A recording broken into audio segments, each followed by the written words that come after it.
চল।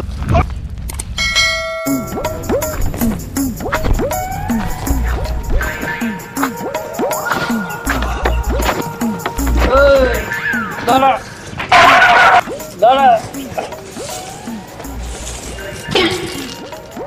তুই থলে করে কিলে যাচ্ছি রে?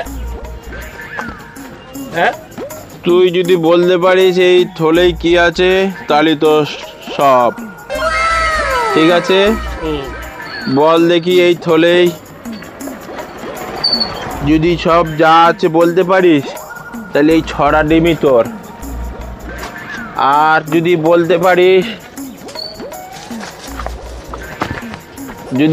পারিস যে এই ডিমগুলো কিসের ডিম তাহলে ভিতরে যে মুরগিটা আছে এই মুরগিটাও তোর। ঠিক আছে ভাই একটা কুলু তো দে।